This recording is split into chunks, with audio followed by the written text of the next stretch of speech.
Hey, it's Mike from the Throttlestop, coming to you right from beautiful Elkhart Lake, Wisconsin, just down the road from Road America. Wait till you guys see what I'm going to show you guys today. You're going to love it. Beautiful 1981 Chevy Camaro.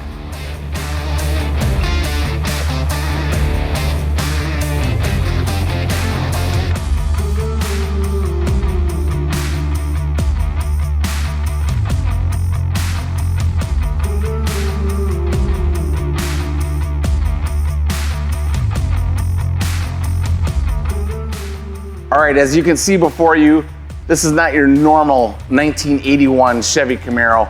Chevy never made something this cool. This thing is off the charts.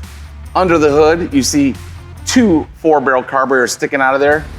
And that's tied to a 500 cubic inch LS-based engine that is rowdy, crazy fast, unbelievable. Wait till I show you everything that makes this car amazing. So obviously the very first thing when you walk up on a car like this, the first thing you're gonna notice is the carburetor sticking out of the hood. But for me, I also like looking at the stance of a car. The stance of any cool car is always so important. This thing knocks it out of the park. The tires, the wheels, these particular wheels are 5-spoke billet specialties wheels. They just look amazing on this car. Right behind there, you will see a little bit of an upgrade as well. Gone are the stock rotors and calipers. Upgraded to Willwood calipers and slotted and drilled rotors. All right, so I showed you guys a little bit about the side of the car, the wheels, the tires, the stance, but I know you're dying to see what's under the hood.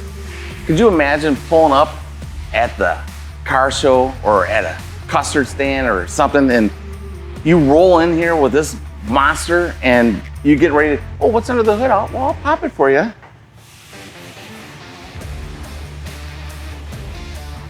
Instantly, everybody's gonna be like, wow, what is that? Well, as you can see, it's not a small block Chevy, it's not a big block Chevy, it's an LS-based Chevy. No 5.3 or 6 liter under here. This is 500 cubic inches of Goodwin competition racing engine. Horsepower, you wanna hear some horsepower? 841 horsepower, 769 foot-pounds of torque. Not only does this thing kick butt, but it's got all the components that make sure it's easy to work on, easy to use, reliable. You got the electric fans to help keep it cool. The simplicity of just a crank and alternator, it's one belt. It's very simple, serpentine belt.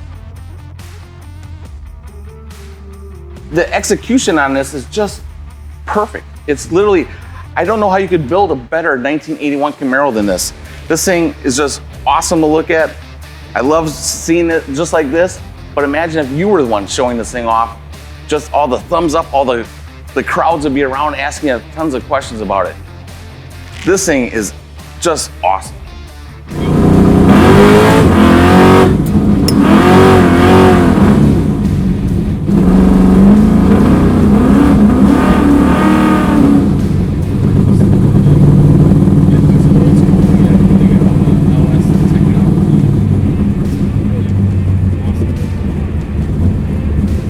All right, so now on to the interior of the car.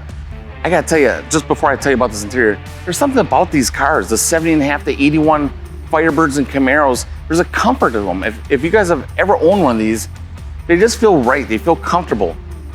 This thing, I love the blend of stock and performance. Stock things such as the door panels. It's got the roll-up crank windows, it's got the stock door panels.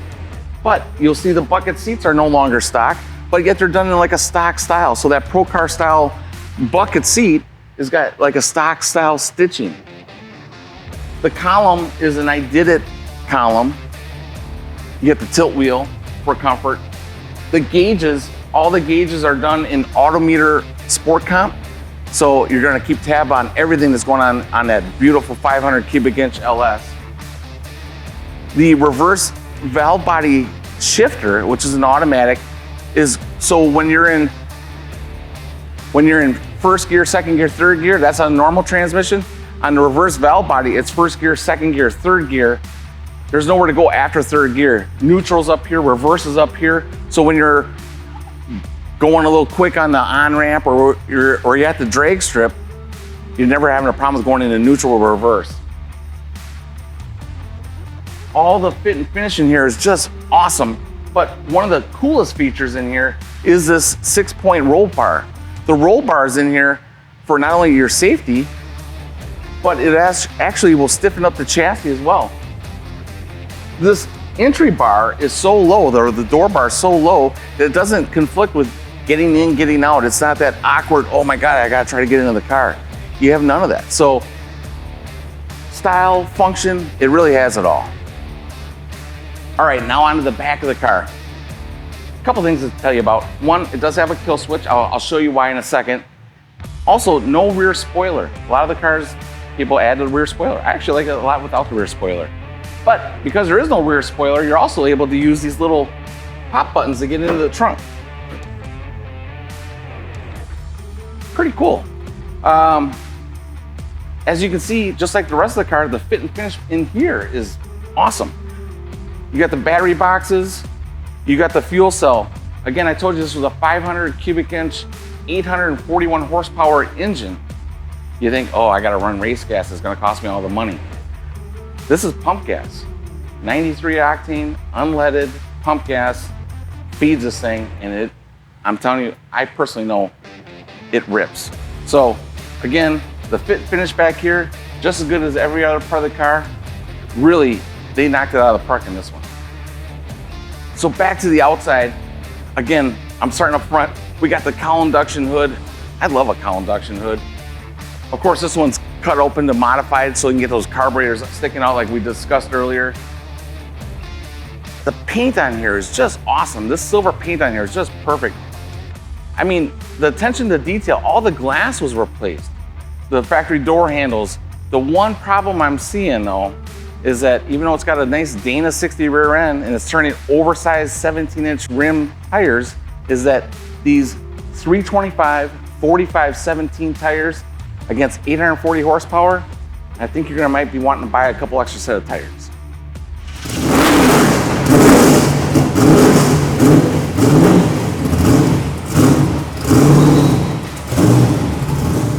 All right guys, now I got the car racked up. Let me show you what supports that 500 cubic inch, 840 horsepower engine. You gotta have a good foundation. The foundation in this case is a Heights frame. This Heights frame is an extended frame that ties into itself. The normal subframe on these cars stops somewhere right around here. This one continues all the way back, goes over the rear end, ties into the other side and comes back forward. A nice solid foundation. On the suspension, you have the tubular upper and lower control arms, the coilover shocks, fully adjustable, rack and pinion steering. Again, this thing handles awesome for what it is. You can see the headers, the transmission is an automatic. Obviously you see the finned aluminum Turbo 400 pan. The stainless headers go back into a stainless exhaust system. Everything under here is designed for safety, reliability, the performance. Let me take it to the back of the car and show you some of the other things that are done under here. Okay, so back here is a lot of little things that I want to point out to you guys. Again, we got that nice X-pipe, all stainless. Goes back into Flowmaster, they're called Flow FX mufflers. Go right into little dumps or turn downs right in front of the rear end. That rear end is a heavy duty Dana 60. You got the aluminum rear end cover on it, multi-leaf springs. You got the Caltrack bars. Those are awesome for traction. Really neat design. Behind me, you'll see all the braided fuel lines, fuel pumps, fuel filter, the fuel cell. You also see right behind me is the trans cooler as well as fan. That trans cooler and fan feed, again, the Turbo 400. So everything under here is designed, again, for one reason, to go out and kick butt on the street or the track, wherever you want. This thing is designed just to do it. Thanks for letting me share this car with you guys today. 81 Camaro, 500 cubic inch, 840 horsepower. I don't know how you build a more cool, powerful beast than this. This thing is awesome, as you can see. I need for you guys to subscribe, give me some feedback, all the comments. I love all that stuff. Tell me why this car doesn't belong in your garage or mine. The one problem with mine is I gotta talk my wife into it. Again, I'm Mike. We're the Throttlestop. We are driven by passion.